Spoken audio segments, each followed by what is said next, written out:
Há 2 semanas nós terminamos o livro de Provérbios e hoje nós vamos terminar o livro de Efésios. Eu gostaria de fazer a leitura de Efésios capítulo 6 a partir do versículo 10.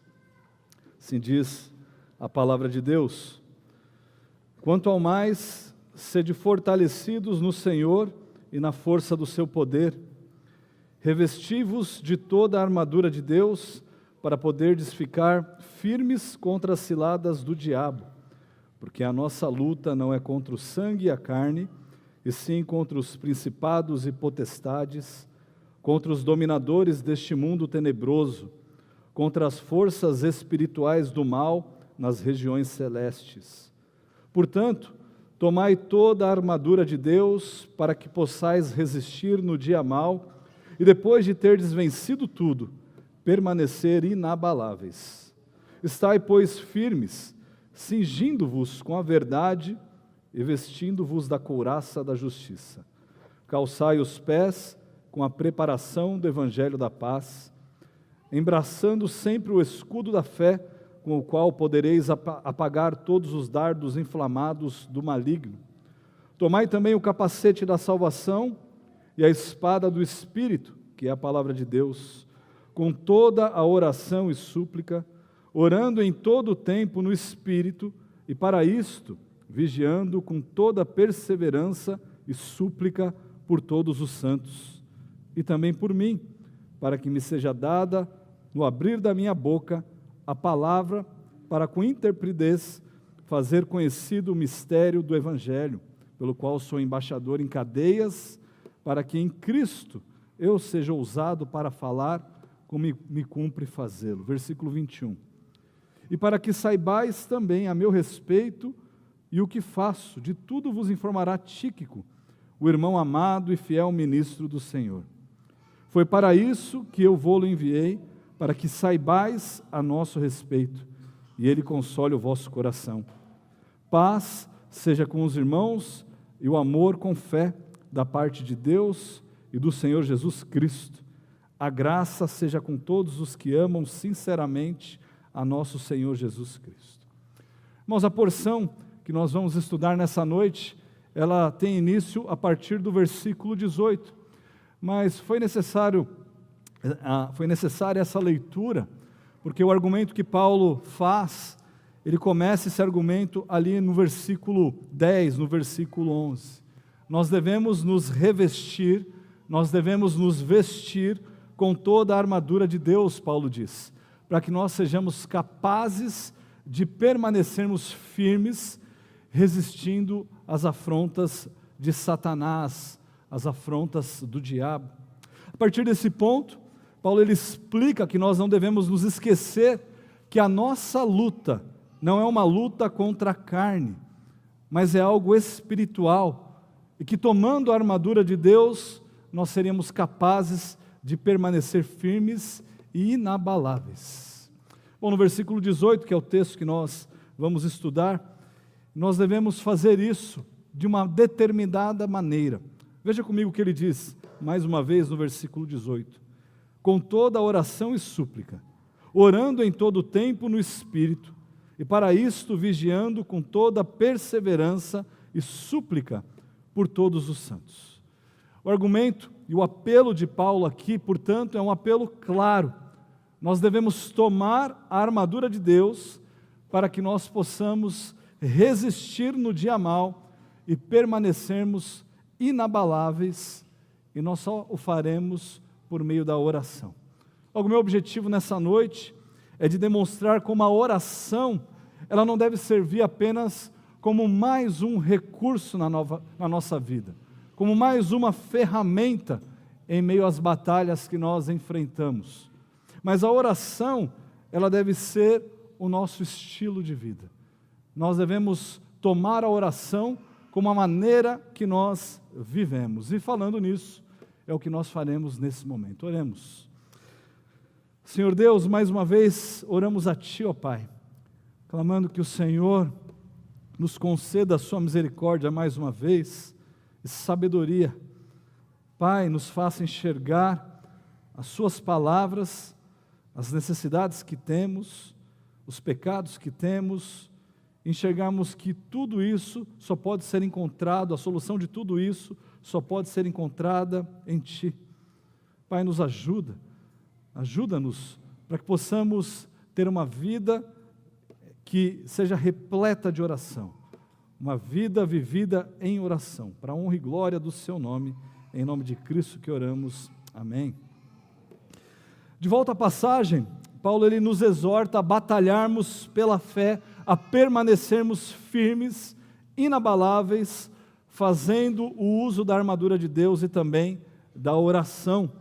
E ao mencionar a oração como um recurso utilizado, ele menciona 4 características específicas da oração.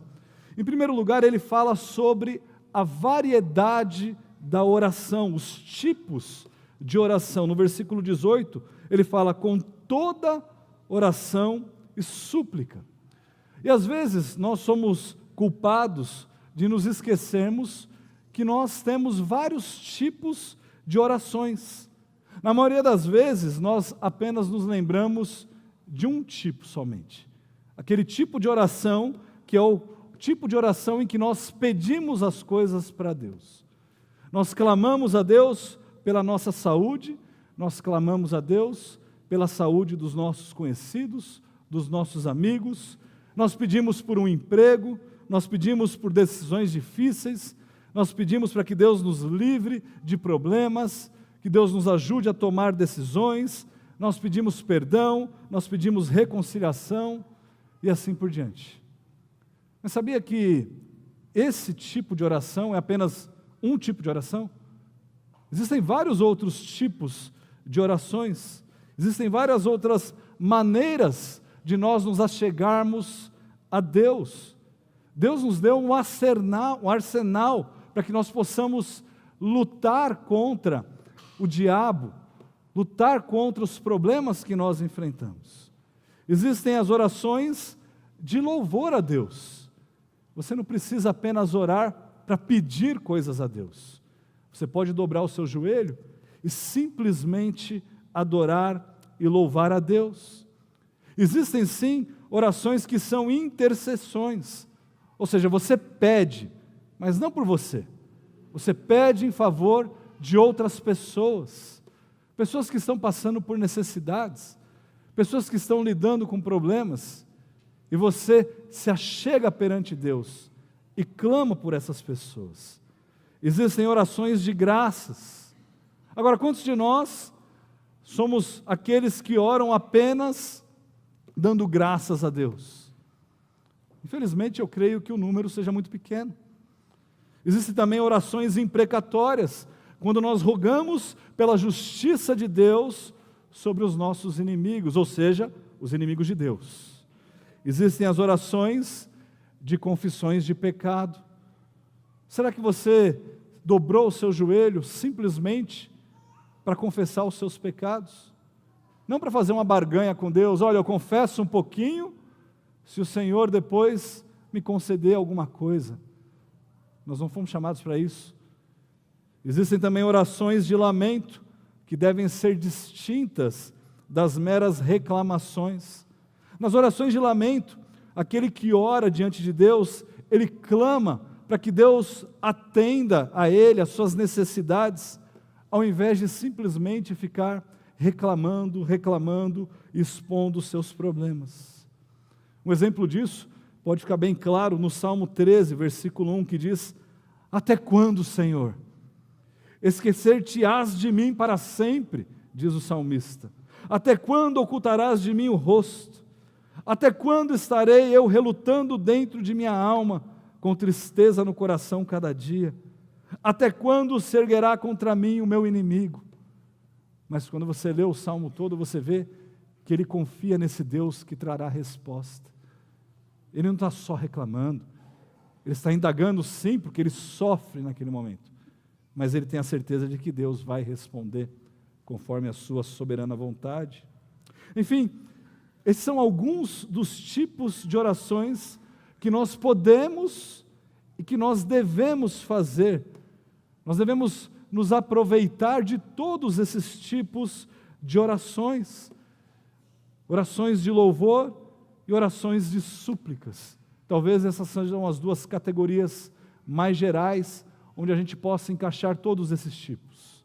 As orações de louvor são orações que pressupõem que Deus é o único digno de ser louvado, tanto como o Criador, como também o Salvador do seu povo. Agora, as orações de súplicas, elas pressupõem que Deus ouve os pedidos que são feitos e que Ele se importa e que Ele é capaz de agir de acordo com aquela petição.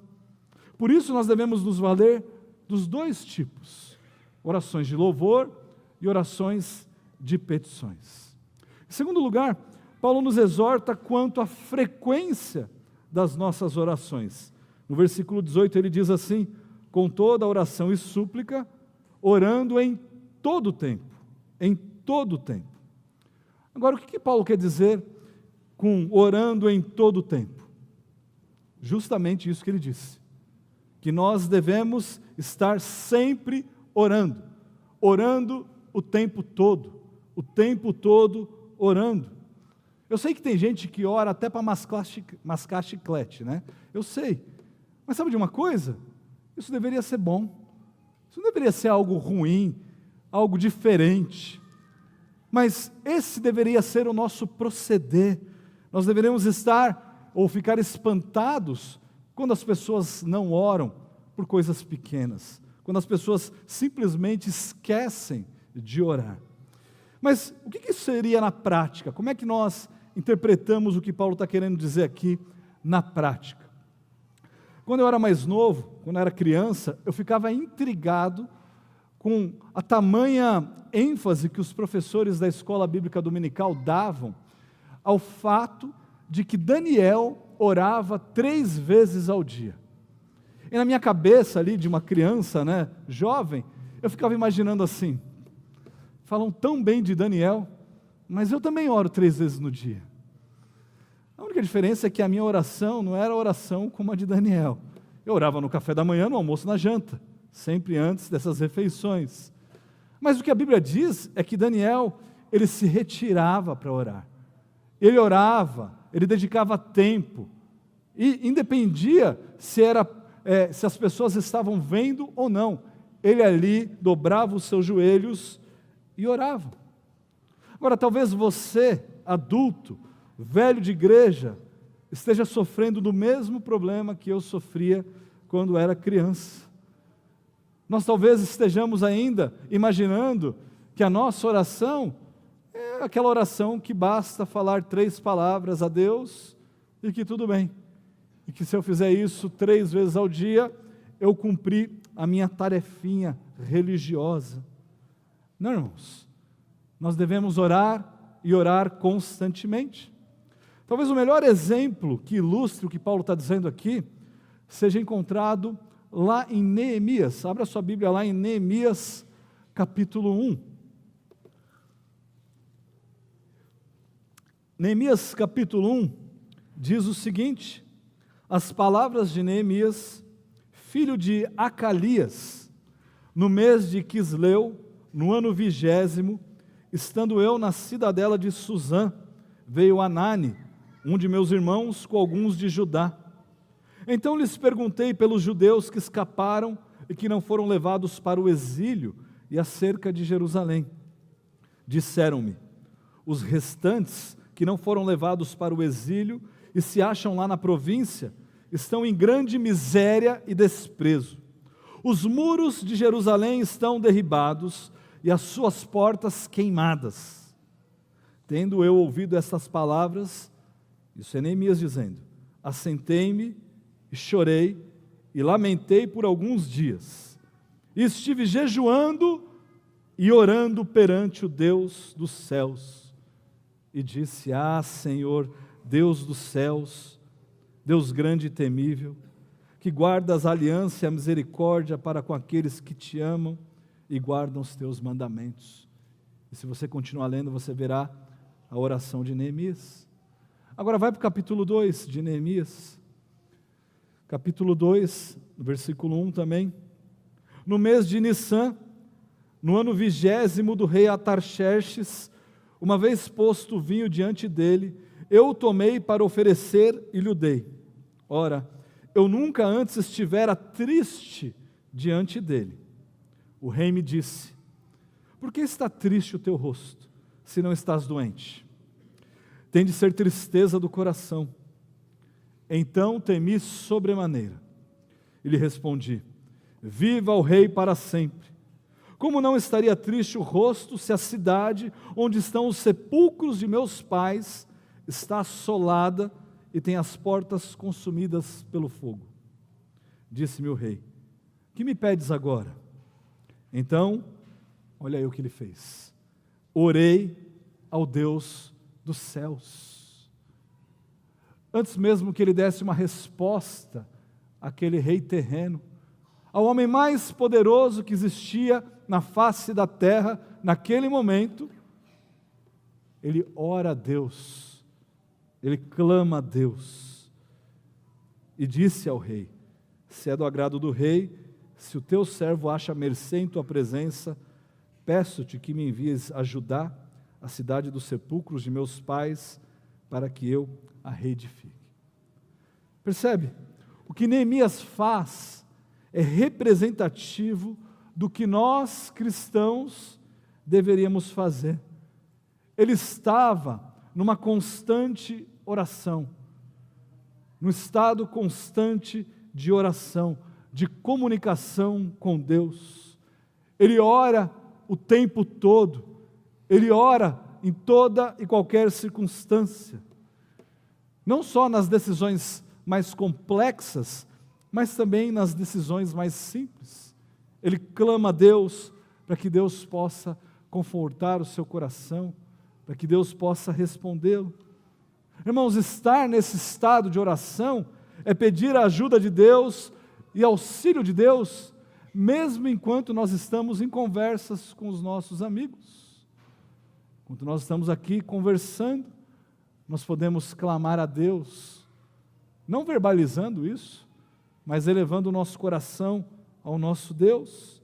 É agradecer a Deus, mesmo sem verbalizar, por aquilo que Ele tem feito na sua vida, naquele momento.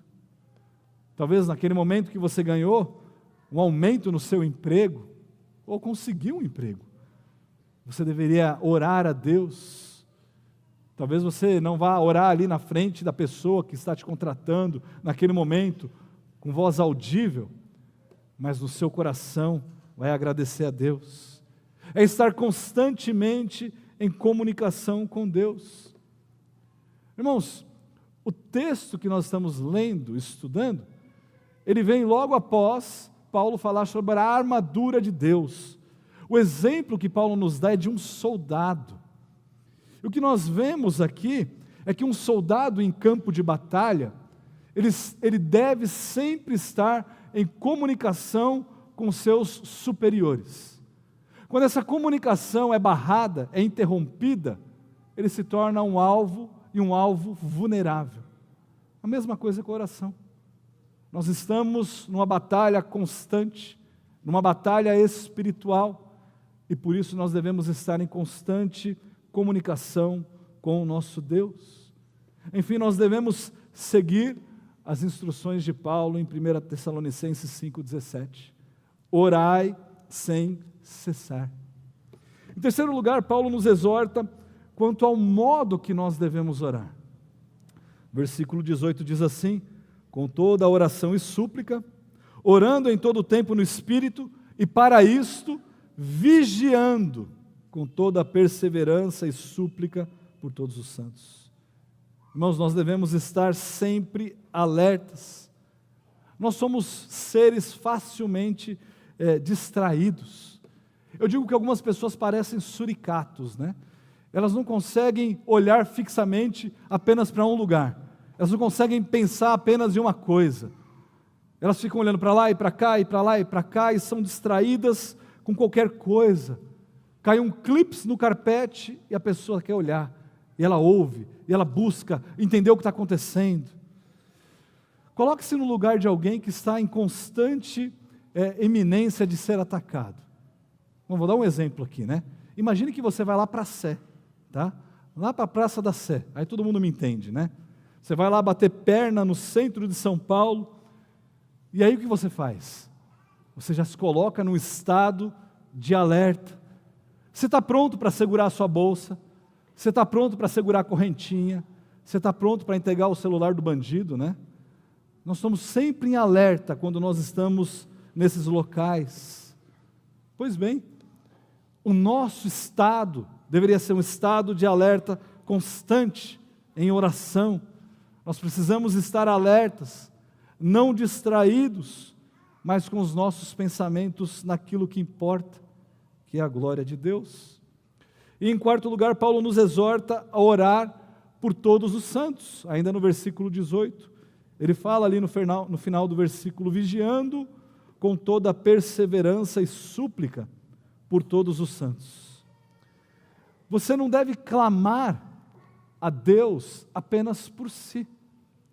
Na verdade, nós deveríamos orar mais a Deus em favor dos outros do que nós fazemos em favor de nós mesmos.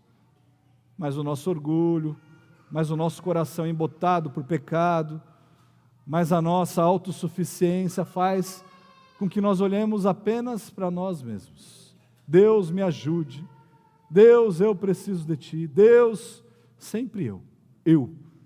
Mas nós deveríamos pensar no próximo, nós deveríamos pensar nos outros irmãos, nós deveríamos pensar no corpo de Cristo, nós deveríamos pensar naqueles que estão sim passando por necessidades muito maiores do que você passa e imagina.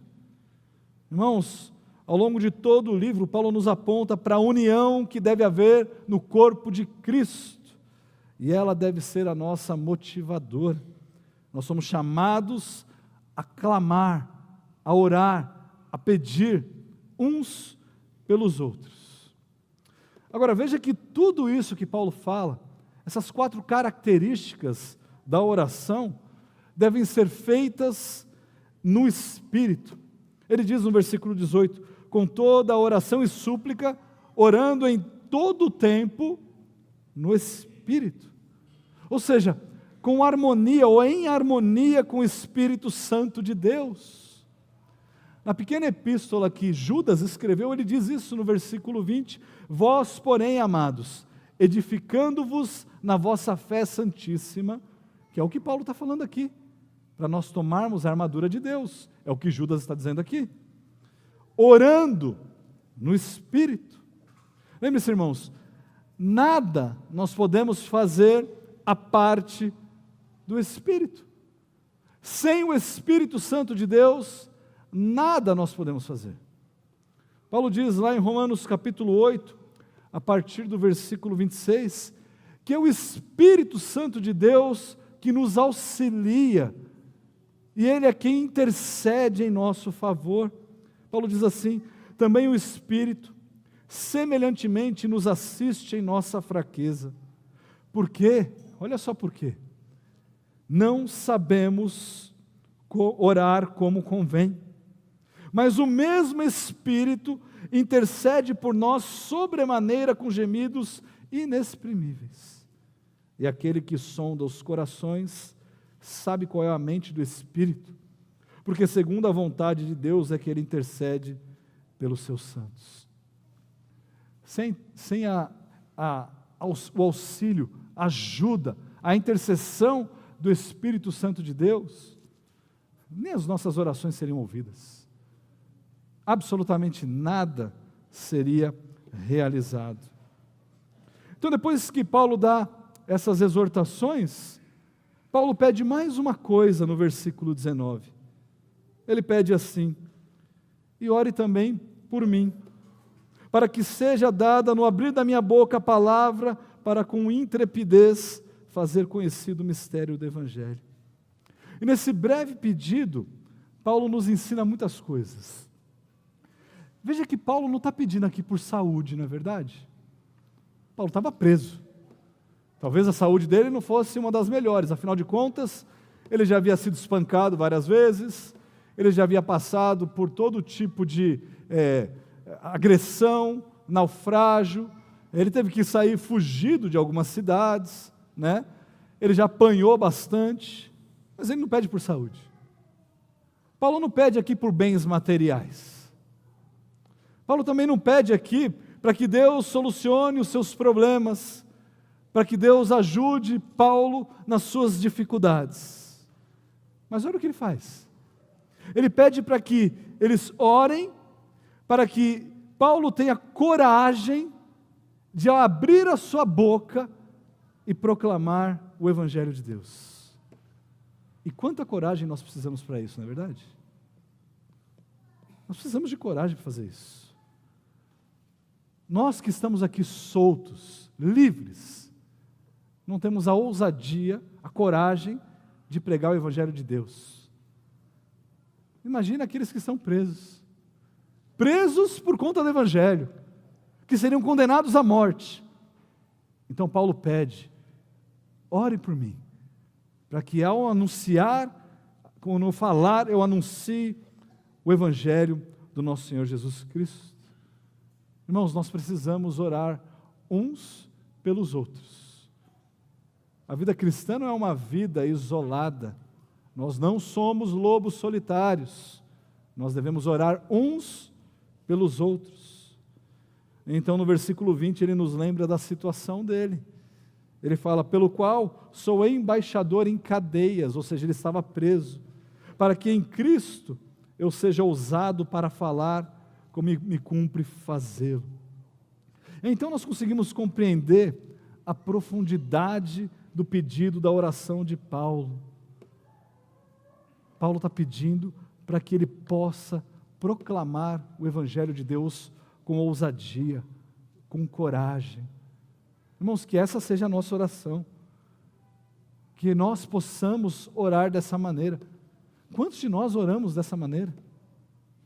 Eu não me lembro de nenhuma vez ter ouvido algum dos irmãos orar dessa maneira. Eu não falo dos irmãos aqui apenas, talvez na minha vida toda.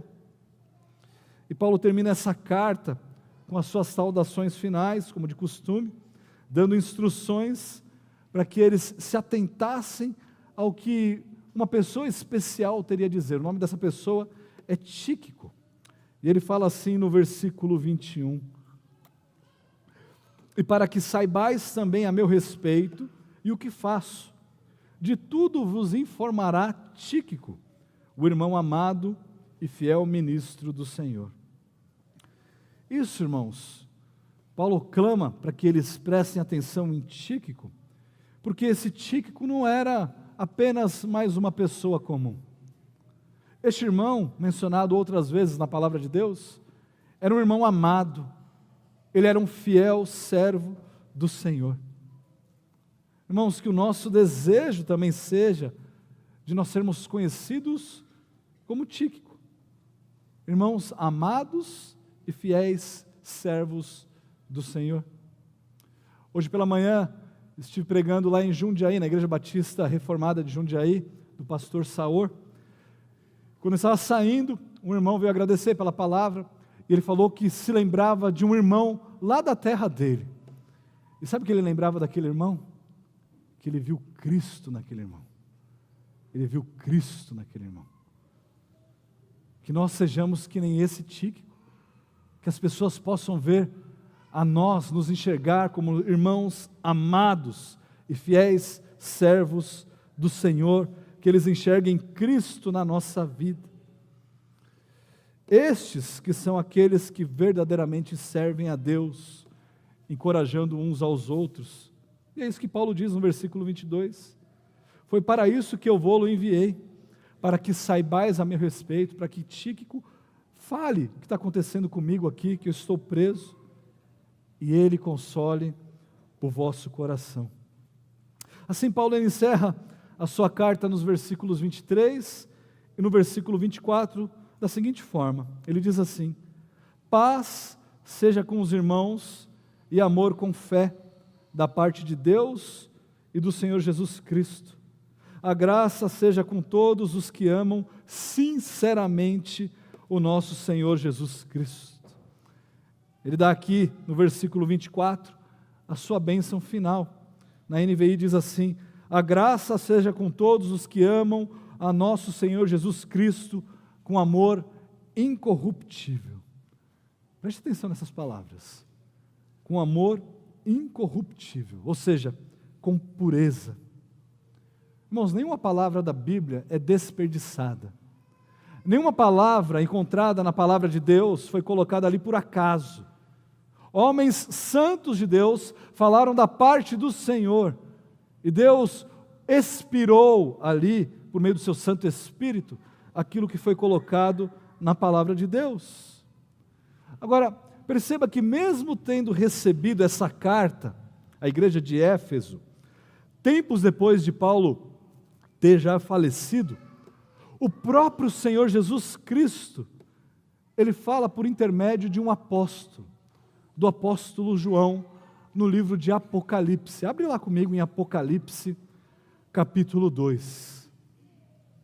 Então Paulo escreve à igreja de Éfeso, e Paulo já morreu, e João escreve aquilo que Jesus revela a ele. E o que Jesus revela a ele em Apocalipse capítulo 2, versículo 1. Ao anjo da igreja em Éfeso escreve. O que Jesus tinha a dizer a eles? Dá uma olhada no versículo 4. Apocalipse 2, 4. Tenho, porém, contra ti que abandonaste o teu primeiro amor. Talvez essas palavras de Jesus, elas se encaixem muito bem a nós hoje, na nossa igreja, na nossa comunidade, no nosso dia a dia. Nós somos bons de doutrina, nós somos bons de liturgia, nós somos bons de uma série de coisas. Mas talvez o nosso coração, ele esqueceu, ou ele perdeu aquele primeiro amor.